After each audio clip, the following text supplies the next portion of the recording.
Ating simula ng umaga ng mga balitang dapat nating malaman sa 774 Balita Ngayon. 774 Balita Ngayon. 30 minutong pag-uulat ng mga impormasyon at mga pangyayari sa loob at labas ng bansa. 774 Balita Ngayon. Kasama ang buong pwersa ng 774 News Team. 774 Balita Ngayon. Sa himpilang pinagkakatiwalaan sa balita at serbisyo publiko. DWWW 774, your ultimate news and music radio. At ngayon, narito ang inyong mga tagapagbalita. 774 Balita Ngayon. 774 Balita Ngayon.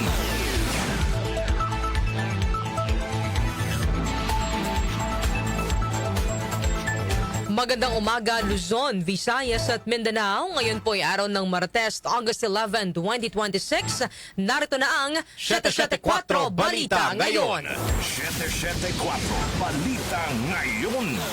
At sa ating pong mga headlines, Camanava area, tilampang lugar sa Metro Manila hindi nakaranas ng malalang pagbaha sa kabila ng mga malalakas na pag-ulan ayon sa MMDA. Volume ng ulan na naranasan sa iba't ibang lugar sa loob ng 9 na araw katumbas ng halos isang buwang pag-ulan ayon sa Pag-asa. Mahigit 4 na pisong rollback sa presyo ng mga produktong petrolyo epektibo na ngayong araw. Meralco magpapatupad ang tapyas singil sa kuryente ngayong Agosto. Pangulong Ferdinand Marcos Jr. itinalaga si PhilHealth President and CEO Edwin Mercado bilang bagong kalihim ng Department of Health. 7.2 trillion pesos na 2027 national budget isinumitiran ng DBM kay Pangulong Ferdinand Marcos Jr. Sa ating Metro News, sa wood pole replacement sa kabaan ng EDSA northbound sinimula na. Science and Technology News, unang sounding rocket launch ng Pilipinas target ilunsad sa February 2027. Sa ating lifestyle news, isang 2,200-year-old na alak natuklasan sa isang sinaunang libingan sa China. Sa music trivia ngayong petsa, isinilang ang American singer-songwriter at multi-instrumentalist na nagpasikat ng mga awiting Never Gonna Fall in Love Again at All By Myself. Sino siya? Alamin! Sa atin naman pong balitang kakaiba, isang lalaki sa China pansamantalang nabingi dahil sa kuliglig. Oras po natin, 6:34 ng umaga. Kami po ang iyong tagapagbalita, Darlene Olanyo. At Daryl Justin. At narito naman po ang detalye ng mga balita. 774 Balita Ngayon. Hindi umano nakaranas ng malalang pagbaha ang Camanava area at ilang pang bahagi ng Metro Manila na kadalasang binaba sa kabila ng mga malalakas na pag-ulang naranasan bunsod ng habagat. Ayon kay MMDA Chairman Romando Artes, nakatulong dito ang mga flood mitigation programs ng pamahalaan. Kabilang anya dito ang Oplan kontrabaha na nagsagawa ng dredging sa mga daluyan ng tubig na nagpalaki sa carrying capacity ng mga ito at nagpabilis sa pagdaloy ng tubig. Inihiyag ni Artes na maging ang mga pangunahing lansangan sa Metro Manila na kadalasan ay malalim ang nagiging pagbaha ay nanatiling passable sa mga motorista sa kabila ng malalakas na pag-ulan. Na dati traditionally binabaha ng malalim tulad ng Camanava ay hindi masyadong naka-experience ng malalang pagbaha. Ganon din po yung mga pangunahing lansangan sa Metro Manila except for some ay passable naman po. Ito po siguro ay sa kadahilanan ng mga interventions na ginawa ng pamahalaan, particularly yung Oplan kontrabaha kung saan patuloy po tayong nag-dredge ng mga waterways, lumaki po yung carrying capacity niya at bumilis po yung daloy ng tubig. At yan po ay patuloy po nating ginagawa. Maraming lansangan na dati po konting ulan ay malalim at hindi passable tulad ng Espanya, yung ating pong Shaw Underpass, yung Aurora at Pitwasan Underpass ay passable po despite the heavy rains. Baha ang ilang bahagi ng Parañaque City dahil sa umapaw na creeks at ilog. 774 Balita Ngayon. Katumbas ng tinatayang halos isang buwang pag-ulan ng volume ng tubig ulang naranasan sa iba't ibang bahagi ng bansa sa nakalipas na 9 na araw na dala ng pinagsamang epekto ng Bagyong Luis, Bagyong Maymay at pinalakas na habagat. Sa press briefing sa Malacanang, sinabi ni Pag-asa Administrator Nathaniel Servando na simula August 1 hanggang August 9, umabot ng 1,413 millimeters ang naitalang rainfall sa Baguio City na mas mataas sa 963 millimeters na normal rainfall para sa buong buwan ng Agosto. Ito ay nangangahulugan anya na halos 1.5 buwan ng normal na ulan ang bumuhos sa lugar sa loob lamang ng 9 na araw. Sa Zambales at Pangasinan naman, pumalo sa 957 millimeters ang naitalang ulan sa ilang monitoring station sa parehong panahon kumpara sa 929 millimeters na normal rainfall para sa ngayong buwan. Sa Metro Manila, umakyat sa 501.6 millimeters ang naitalang rainfall sa Science Garden sa Quezon City mula August 1 hanggang August 9, nakatumbas ng halos 90% ng normal rainfall para sa buong buwan. Ang lugar na nakakaranas ng pinakamataas na rainfall, ito po yung Baguio City, no. Ang pinakahuling ulat, no, from August 1 to August 9, ang recorded rainfall ay umabot ng 1,413 compared sa normal na rainfall for August na 963. So halos 1.5 buwan ulan ang binuhos sa 9 na araw lamang. Kasunod, ang Zambales at Pangasinan ay halos nakapagtala ng isang buwang ding ulan, no? Sa Iba Zambales station namin, nakapagtala tayo ng 957 millimeters of rain from August 1 to 9 compared to the normal rainfall lang ng 929 for the station. So almost 103%, almost isang buwan ang binuhos sa 9 days lang. Maging dito sa Metro Manila, sa Science Garden in Quezon City, ang recorded rainfall ay umabot ng 501.6 millimeters of rain compared to the normal na 568. So almost 90%, nearly isang buwan ding ulan ang binuhos dito sa Quezon City in Metro Manila. Inaasahan naman ngayong araw ay magsisimula ng gumanda ang lagay ng panahon at mababawasan na ang mga pag-ulan. Samantala, militar tumulong na rin sa humanitarian assistance sa disaster response operations sa Baguio at iba pang lugar na apektado ng habagat. Detalye ihahatid ni Angel Garcia. Rumesponde ang Philippine Army sa mga lugar na sinalanta ng malalakas na pag-ulan dulot ng habagat, kabilang ang search and rescue operations sa landslide hit na barangay sa Baguio City. Ayon sa Philippine Army, agad na nagsagawa ng rescue operation ang Joint Task Unit panagkaykaysa ng 5th Infantry Division kasama ang mga lokal na rescuers ng Baguio City matapos matabunan ng landslide ang ilang bahay sa Barangay Gisad Sur. Samantala, nagsagawa rin ng humanitarian assistance and disaster response operation ang mga tauhan ng 1st Infantry Battalion ng 2nd Infantry Division sa iba't ibang barangay ng Magsaysay, Occidental Mindoro simula pa nitong Sabado, August 8. Patuloy naman nakikipag-ugnayan ang mga HADR team ng Philippine Army sa mga national government agencies at local government units upang matiyak ang mabilis na pagtugon sa patuloy na epekto ng malalakas na pag-ulan na dulot ng habagat. Angel Garcia ng GWWW 774, your ultimate music radio. Maraming salamat, Angel Garcia. 774 Balita Ngayon. Epektibo na ngayong Martes ang rollback sa presyo ng mga produktong petrolyo. Ayon sa Department of Energy o DOE, 4 pesos and 30 centavos ang ipatutupad na rollback sa presyo ng kada litro ng diesel. Ang kada litro naman ng gasolina ay may tapis presyo na 4 pesos and 70 centavos, habang ang presyo naman ng kerosene ay 4 pesos and 88 centavos ang mababawas kada litro. Ang rollback sa presyo ng mga produktong petrolyo ay nakabatay pa rin sa galaw ng pandaigdigang merkado sa gitna ng patuloy na gusot sa gitnang silangan na nakakaapekto sa global supply at presyo. Samantala, DPWH palalakasin ang flood control sa urban area sa 2027. Chanel Salazar sa report. Isasama sa 2027 budget ang mga proyekto ng pamahalaan para palakasin ang flood control at maiwasan na matinding pagbaha. Sa Malacanang press briefing, sinabi ni Department of Public Works and Highways Secretary Vince Dizon na pangunahing tututukan ang pagpapadupad ng flood control master plans at pagkukumpuni ng nasirang flood mitigation projects. Kasama rin sa prioridad ang pagpapahusay ng flood control system sa mga urban areas na madalas makaranas ng pagbaha kabilang ang Metro Manila, Cavite, Laguna, Bulacan at Cebu. Priorities dito yung implementation ng mga master plans sa iba't ibang lugar sa Pilipinas. Yun ang number one priority.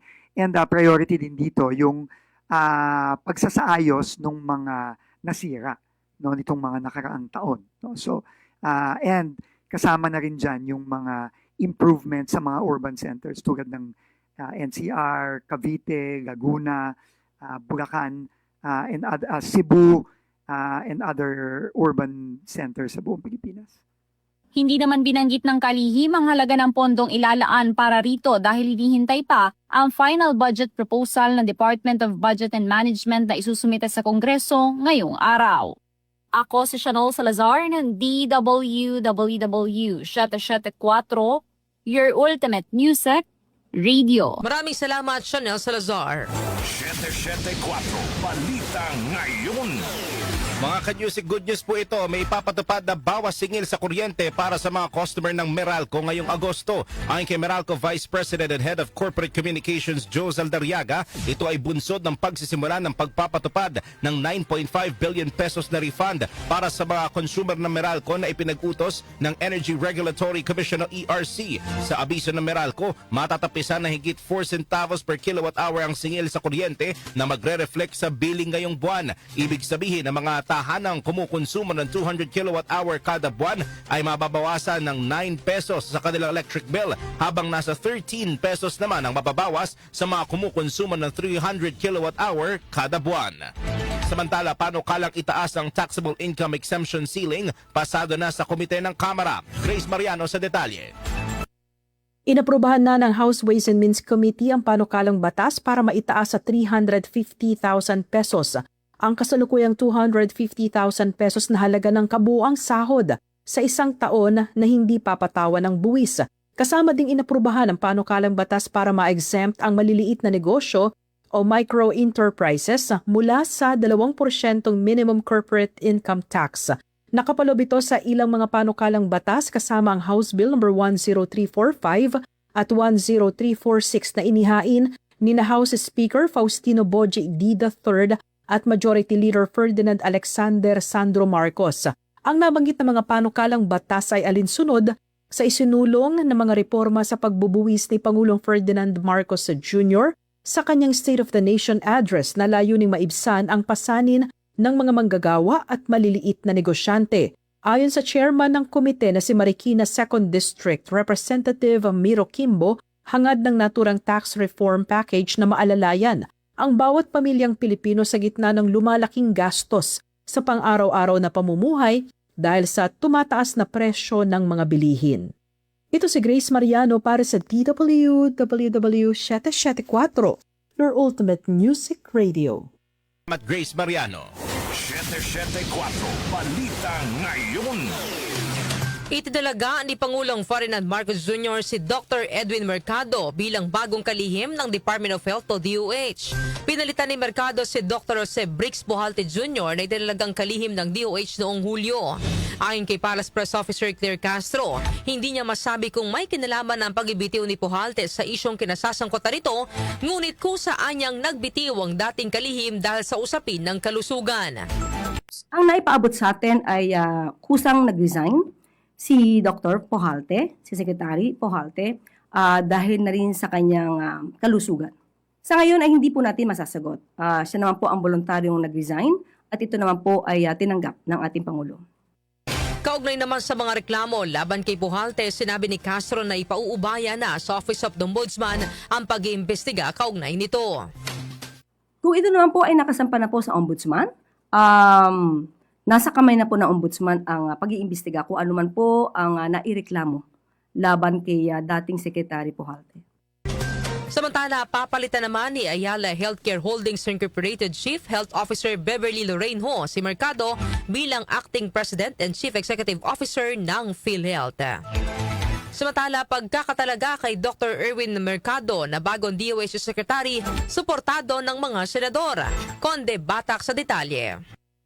Sinusuportahan ng mga senador ang pagkakatalaga kay Dr. Edwin Mercado bilang kalihim ng Department of Health o DOH. Ayon kay Senator Cheese Escudero, ang desisyon ng Malacanang na magtalaga ng bagong DOH Secretary ay nagbigay ng kinakailangang paglilinaw at katatagan sa ahensya matapos na maresolba ang leadership issue na naging banta sa pagkaantala ng implementasyon ng Universal Healthcare o UHC Act. Naunang hinimok ni Escudero ang palasyo na manghimasok na para matiyak ang pagpapatuloy sa pagpapatupad ng UHC program at dahil may bago ng DOH Secretary, mas mabibigyang atensyon na rin ang pagpapalawak ng PhilHealth coverage at pagpapahusay pa ng access sa parehong public at private health facilities. Sinabi naman ni Senator J.V. Ejercito na asahan na ang UHC-friendly team sa ilalim ni Mercado. Positibo sa Ejercito na malaki ang magagawa ni Mercado sa ahensya at sa pagsusulong ng reforma, busod na rin ang hindi matatawarang expertise nito bilang physician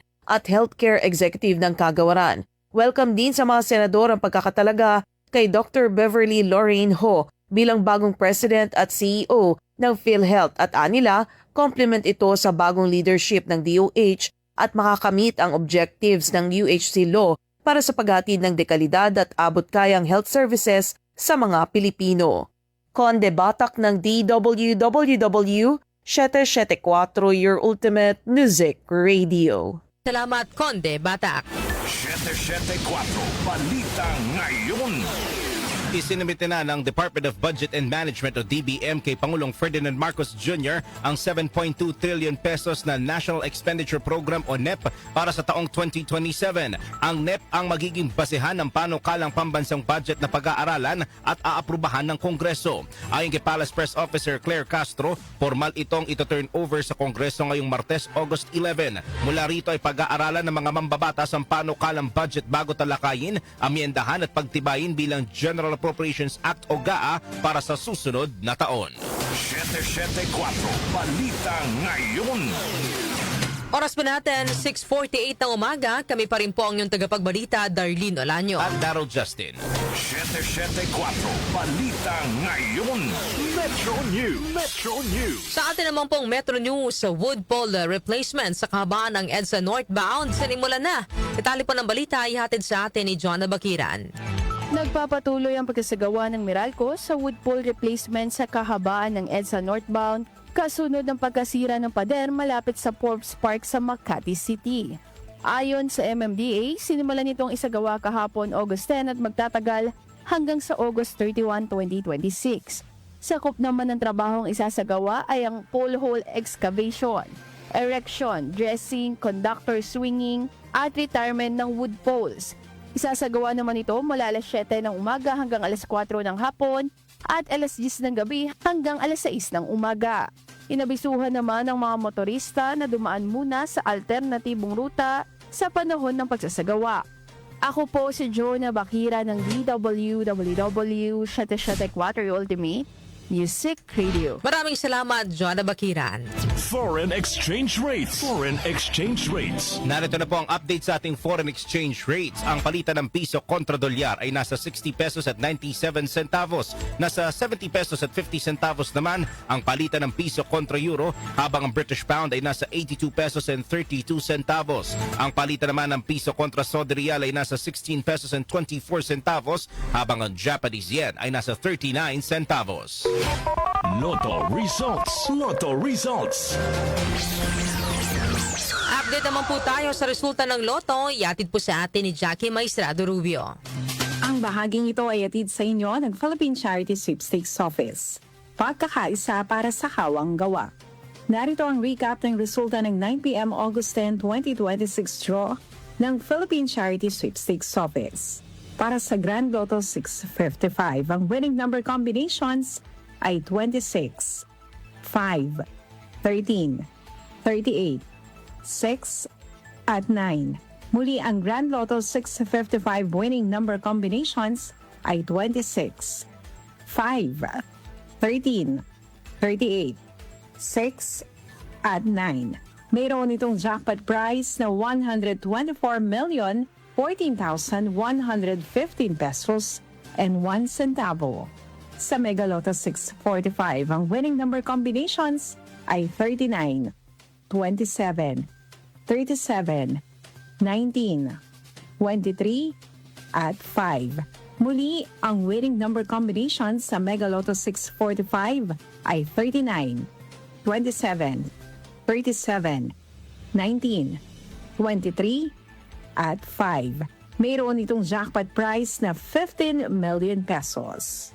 Yan ang recap ng resulta ng August 10, 2026 draw ng Grand Lotto 655 at Mega Lotto 645 ng Philippine Charity Sweepstakes Office. Para naman sa 9 p.m. jackpot estimates ngayong araw. Lotto 642, 28 million pesos. Super Lotto 649, 25,110,000 pesos. At sa Ultra Lotto 658, 200 million pesos. Ang bahaging ito ay hatid sa inyo ng Philippine Charity Sweepstakes Office. Pagkakaisa para sa kawang gawa. Ako po si Jockey Magistrado Rubio ng DWWW 774, your ultimate music radio. Maraming salamat, Jackie Maestrado Rubio. Science and Technology. Science and Technology. Unang sounding rocket launch ng Pilipinas target ilunsad sa February 2027. Detalye ihahatid ni Rosemay Miranda. Target ng Pilipinas na isagawa sa mismong araw ng mga puso o sa ika-14 ng Pebrero ng susunod na taon ang kauna-unahang sounding rocket launch sa bansa sa ilalim ng proyektong Siklab. Pinahayag ni Department of Information and Communications Technology o DICT Secretary Henry Aguda na naglalaro sa pagitan ng ika-12 hanggang ika-15 ng Pebrero ang target ng mga engineer, kaya pinili ang eksaktong araw ng mga puso bilang pangunahing target date. Binigyan dinaw naman ni Philippine Space Agency o PhilSA Director General Gay Jane Perez na ang ika-14 ng Pebrero ay isang target launch window lamang at hindi pa pinal na araw. Ipinaliwanag pa ni Perez na nakasalalay sa lagay ng panahon at mga technical condition ang mga pagpapalipad ng rocket sa mismong araw ng pag-launch nito. Ang naturang planong paglulunsad ng sounding rocket ay hindi isang orbital launch na magdadala ng mga satellite sa outer space, kundi isang liquid fuel sounding rocket na karaniwang ginagamit para sa scientific research, atmospheric study at pag-test sa mga bagong teknolohiya bago magpatupad ng mas malalaking orbital missions.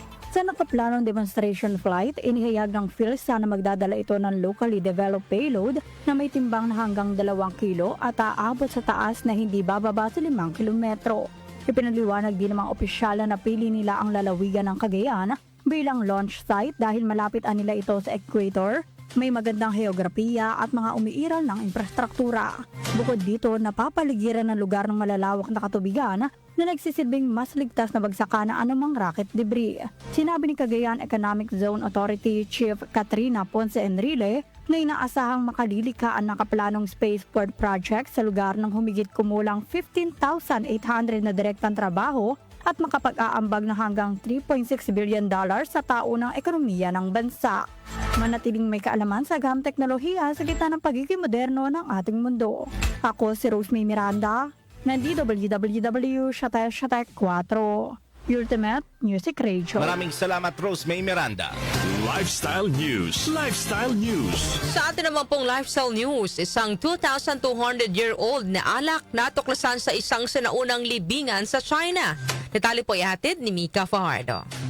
Natuklasan ng mga mananaliksik sa China ang isang malaking sisidlan na naglalaman ng 3.74 liters ng sinaunang alak na nakabaon ng mahigit 2,200 taon sa isang Qin tomb sa Shanjiabao Cemetery sa Ningxia Wei Autonomous Region. Ayon sa pag-aaral, ang puntod ay nagmula sa Warring States period noong 475 hanggang 221 BC, isang panahong binubuo ng mga magkakaribal na kaharian bago ang unang pagkakaisa ng China. Sinabi ni Ruru Chen ng School of Cultural Heritage ng Northwest University sa Xi'an na nagulat ang mga mananaliksik nang makita ang likido na clear na kulay light blue-green, walang kapansin-pansing amoy at may kaunting latak sa ilalim ng tansong sisidlang may garlic-shaped map. Batay sa pagsusuri ng starch grains na tukoy na pangunahing gawa sa broom corn millet ang sinaunang inumin na may kaunting ambag mula sa wheat o barley, habang nakitaan din ito ng mataas na antas ng lactic at oxalic acids at iba pang organic compounds na tugma sa sinaunang cereal-based alcoholic beverage. Patuloy na pinag-aaralan ng mga mananaliksik kung bakit nananatiling maayos ang kalagayan ng likido sa loob ng mahigit 2 milenyo at umaasa silang makakatulong ang pagkakatuklas dito sa higit pang pag-aaral tungkol sa mga sinaunang alcoholic beverages at tradisyonal na pamamaraan ng paggawa ng alak sa China. Ako po si Mika Fardo ng DWWW 774, your Ultimate Music Radio. Maraming salamat, Mika Fajardo. Music Trivia. Music Trivia. Ngayong araw naman po o ngayong petsa isinilang ang American singer-songwriter at multi-instrumentalist na nagpasikat ng mga awiting Never Gonna Fall in Love Again at All By Myself. Sino siya? Alamin natin sa Music Trivia ni Kenny Gacosta. Blessed Tuesday morning, narito na ang hatid ko sa inyong Music Trivia. Ngayong petsa na ito, August 11, taong 1949, isinilang sa Cleveland, Ohio, ang singer-songwriter and multi-instrumentalist na si Eric Howard Carmen o simpleng si Eric Carmen. Bata pa lamang ay pinangarap na ni Carmen na pasukin ang mundo ng musika, kung saan sa edad na 6 ay pinag-aralan na niya ang violin at habang tumatagal ay pinag-aaralan na rin niya ang pagtugtog ng iba pang instrumento gaya ng piano. Si Carmen ay naging lead vocalist ng pop rock band na Raspberries na nagpasikat ng mga awitin na Last Dance, Don't Want to Say Goodbye at Go All the Way. Nang humiwalay sa banda, naging matagumpay ang solo career niya mula noong 1975 kung saan sumikat maging sa ibang bansa ang kanyang mga awitin gaya ng Never Gonna Fall in Love Again at All By Myself. Ilan pa sa mga pinasikat na kanta ni Eric Carmen ay ang She Did It, Make Me Lose Control at Hungry Eyes na naging bahagi ng pelikulang Dirty Dancing noong 1987 na pinagbidahan ni Jennifer Grey at Patrick Swayze. Si Eric Carmen ay pumanaw habang natutulog noong March 10, 2024 sa edad na 74. At yan, hatid ko sa inyong Music Trivia. Ako po si Kenny Gacosta ng DWWW 774, your Ultimate Music Radio. Maraming salamat, Kenny Gacosta. Balitang kakaiba. Sa atin naman pong balitang kakaiba, naapektuhan ang pagdinig ng isang 18 years old na lalaki sa China matapos siyang ma-expose ng ilang oras sa ingay ng daang-daang kuliglig habang nagka-camping sa kagubatan. Ayon sa ulat, ang lalaking kinilala lamang sa apelyidong Wang ay nanatili sa gubat hanggang gabi at makalipas ang mahigit 4 na oras na pagka-expose sa ingay, nakaramdam siya ng pag-ugong sa tainga. Pakiramdam din ng binata ay parang barado at mabigat ang kanyang tainga. Nang unti-unti nang tumahimik ang mga kuliglig, doon niya napansin na hindi na niya marinig ang mga ibon at maging ang notification sounds ng kanyang cellphone. Sa takot na tuluyan siyang mawalan ng pandinig, agad siyang nagtungo sa ospital. Sa pagsusuri, natuklasang namamaga ang bahagi ng kanyang mga tainga na may kaugnayan sa pandinig. Binigyan siya ng gamot upang mabawasan ang pamamaga at pinayuhang umiwas muna sa malalakas na ingay sa loob ng hindi bababa sa 14 na araw. Matapos ang 2 linggo, tuluyan namang bumalik sa normal ang kanyang pandinig. Talagang kailangan nating ingatan ng ating mga pandinig, partner, no? Mahirap na nagkakaroon ng problema sa pandinig dahil syempre, kailangan yan, importante. Limit the volumes. Kaya nga tayo, gaya natin, lalo na sa trabaho natin, partner, kailangan natin ingatan ating mga tenga dahil importante na naririnig natin hindi lang by ear pero by thought and mind lahat ng nangyayari sa ating paligid. Oo, tsaka yung isa daw sa kadalasan nagkakaroon ng problema yung tenga, yung laging pagko-cotton buds. Hindi nga daw dapat, partner, gumagamit ng hindi nga cotton dapat buds, gumagamit ng cotton buds. So yan po yung isa sa mga paalala din sa atin. Ingatan po ang ating pandinig. Yan po ang ating balitang kakaiba ngayong araw po ng Tuesday. Bago tayo magtapos sa ating balitaan, partner, ano ba ang ating pag-uusapan sa ating programang Opinion Mo, Opinion Ko? Ang katanungan po natin yan, partner, mga ka-Newsik, tiwala ba kayong maiibsan man lang ang nararanasang mga pagbaha sa 2027 kasunod ng inilaang budget para sa flood control? At anong nagdudulot ng delay sa flood control project? Yan po ang ating pag-uusapan ngayong araw po ng Tuesday. Para po sa inyong mga opinion, ang ating pong text line 0929-321-8738 at maaari din po kayong mag-comment sa ating pong Facebook Live at sa ating YouTube channel. Inyo pong narinig ang mga may init at naglalagablab na mga balita ngayong araw po ng Martes, August 11, 2026. Kami po ang inyong tagapagbalita, Darlene Olanyo. At Daryl Justin. Napasa nyo ang 774 Balita Ngayon.